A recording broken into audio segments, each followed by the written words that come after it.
Pendant les 54 années de son règne personnel entre 1661 et 1715, Louis XIV va engager la France dans 5 guerres successives représentant 33 années de conflits militaires. Ces guerres se placent dans une continuité d'une politique extérieure précise, essayer de briser l'encerclement des Habsbourg présents alors en Espagne et en Autriche, et qui depuis François Ier encerclent la France. Néanmoins, ces guerres qui permettront d'agrandir la France et de constituer un précaré, qui est une ceinture de fortification, la fameuse ceinture de fer, autour du territoire aux frontières de la France. Cependant, toutes ces guerres coûteront cher en hommes et en argent à un tel point qu'en 1714, le royaume est au bord de la banqueroute. Mais avant toute chose, revenons sur le début du règne de Louis XIV qui est marqué par plusieurs événements importants.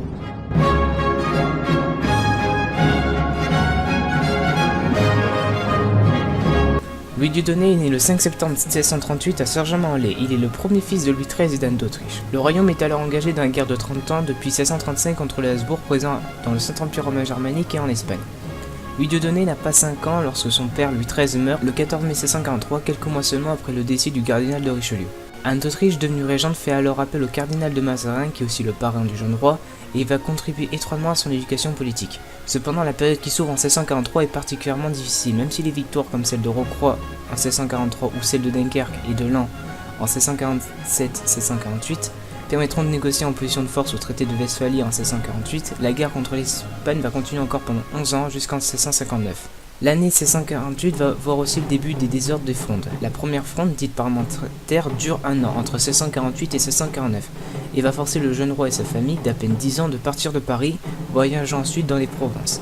Puis la seconde fronde, dite des princes, qui va Condé, le vainqueur de Rocroi, avec d'autres princes se révolter contre Mazarin qui doit une nouvelle fois s'exiler. Mais lassé par l'anarchie, la fronde prend fin et Louis XIV, très marqué par les événements, retirera de ses épreuves la conviction qu'il faut une autorité monarchique sans partage en contrôlant la noblesse, en l'ayant sous la main. Plus tard, ce seront l'une des raisons de l'idée de l'absolutisme royal et de la création de Versailles, ainsi que de l'image du roi Soleil où tout doit tourner autour du soleil, donc du roi. Mais pour l'instant, Louis XIV est sacré roi à Reims en 1654, tandis que la France est toujours en guerre contre l'Espagne jusqu'en 1659, date à laquelle est signé le traité des Pyrénées qui met fin à la guerre suite à la défaite des Espagnols à la bataille des Dunes devant Dunkerque en juin 1858. Le traité des Pyrénées permet à la France de devenir la grande puissance de l'Europe. De plus, la France obtient l'Artois, le Roussillon et plusieurs places fortes en Flandre. Enfin, le 9 juin 1660, à Saint-Jean-de-Luz, Louis XIV épouse l'infante d'Espagne, Marie-Thérèse, fille de Philippe IV, roi d'Espagne. L'année suivante, le cardinal de Mazarin meurt, Louis XIV décide alors d'assumer seul les rênes du pouvoir. Commence alors le début du règne personnel de Louis XIV. À la mort de Philippe IV d'Espagne, Louis XIV exige de la part de la couronne espagnole un dédommagement pour le non-paiement de la dot de sa femme Marie-Thérèse, fille du défunt roi. Le terme de dévolution est une vieille coutume flamande d'après laquelle les enfants nés d'un premier mariage, en l'occurrence Marie-Thérèse, épouse de Louis XIV, sont les seuls héritiers de leurs parents au détriment des enfants nés d'un second mariage, en l'occurrence Charles II, l'actuel roi d'Espagne. Par conséquent, et au nom de l'héritage de son épouse, le roi réclama que les villes frontalières du royaume de France et en Flandre espagnole, ainsi que la Franche-Comté lui soient dévolues. La guerre commença en 1667 et très vite les Français eurent l'avantage sur les Espagnols. L'île ne soutient le siège que pendant 9 jours, les autres villes de Flandre ne se défendirent même pas. En décembre 1667, le Grand Condé reçut l'autorisation de prendre la tête d'une armée stationnée en Bourgogne et fut chargé de s'attaquer à la Franche-Comté. Philippe IV avait abandonné la Franche-Comté à ses propres forces, non seulement par impuissance, mais surtout devant l'immense supériorité de Louis XIV, toute idée de résistance était donc vaine et inutile. Au traité d'Aix-la-Chapelle l'année suivante, il restitua la Franche-Comté et obtenu 11 places fortes en Flandre, dont Lille. La peine n'est qu'une trêve et déjà le roi de France sont déjà à châtier ce qu'il appelle l'orgueil des Hollandais, rivaux du commerce et de la marine de France, et à les anéantir. C'est donc l'aube d'une nouvelle guerre qui opposera la France à la quadruple alliance, la guerre de Hollande.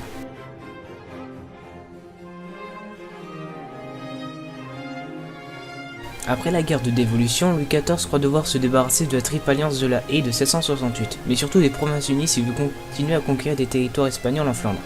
De plus, les Hollandais sont de redoutables concurrents pour les marchands et fabricants français. Une victoire sur la Hollande permettrait de réduire le problème. Aussi, Louvois, qui depuis 1670 dirige le secrétariat d'État à la guerre, pousse dans cette direction. Pour briser la triple alliance de la Haye, entre les Provinces-Unies, l'Angleterre et la Suède, Louis XIV envoie à Londres sa belle-sœur Henriette d'Angleterre, qui négocie avec son frère Charles II, moyennant une pension annuelle de 3 millions de livres. Charles II promet alors d'aider la France, c'est ce qui est dit au traité de Douvres de juin 1670 et au traité de Londres en décembre de la même année. En novembre, Louis XIV obtient la neutralité de l'empereur Léopold Ier. En revanche, en décembre 1671, l'Espagne, qui possède les Pays-Bas du Sud, conclut un traité d'assistance mutuelle avec les Provinces-Unies. En avril 1662, le roi de Suède, contre une pension annuelle de 600 000 écus, s'engage à intervenir en Allemagne si les princes allemands aident les Provinces-Unies. avec lesquels s'allient les Hector de Brandebourg. La guerre commence au printemps 1672 par une alliance franco-anglaise. Malgré la défaite navale de Sobey en juin 1672, la campagne terrestre est couronnée de succès pour Louis XIV. En évitant les Pays-Bas espagnols, les Français entrent directement dans les Provinces-Unies. Le roi est compté prendre Orsoy, Wesel, Rheinberg, Bourrique et le 12 juin passe le Rhin au gué de Tolu, pendant que le maréchal de Luxembourg occupe Zoleux, tandis que Turenne prend Arnhem et Nimègue. Mais sur les conseils de Louvois, Louis XIV ne marche pas sur Amsterdam, pourtant à portée. Vaincu, le Hollandais envoie des négociateurs le 16 juin avec des propositions intéressantes. Louis XIV exigeant plus de terrain et le rétablissement de la liberté du culte catholique, ainsi que d'autres exigences pour humilier les Hollandais, il refuse ces propositions et le 20 juin, les Hollandais rompent les écluses provoquant l'inondation du pays. Les Français ne pourront plus avancer. Et dans un sursaut unitaire qui provoque le rétablissement de la dynastie des Nassau représentée par Guillaume d'Orange, qui sera nommé Stadhouder de Hollande, et donc le seul maître de la République des Provinces-Unies. Pour éviter la rupture des forces en Europe, l'Espagne et l'Empire s'engagent dans le conflit. Les armées françaises combattent en Alsace, en Flandre.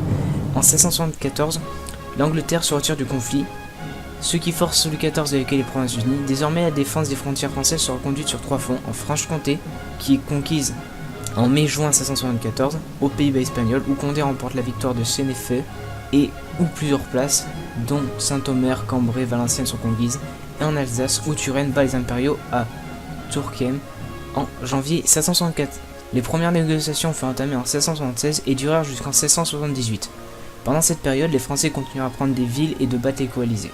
Cependant, la France épuise en hommes et en argent, l'équilibre financier établi par Colbert périclité, là est divisé, les coalisés signèrent la paix au traité de Nimègue et de Saint-Germain-en-Laye, 1678-1679. Louis XIV dans son Provinces-Unies au tarif douanier de 1667, mais récupère la Franche-Comté aux Espagnols et annexe en même temps des territoires en Alsace, appelés la décapole alsacienne, qui désormais possède moins d'enclaves sur l'ensemble du territoire, ce qui est plus facile à défendre.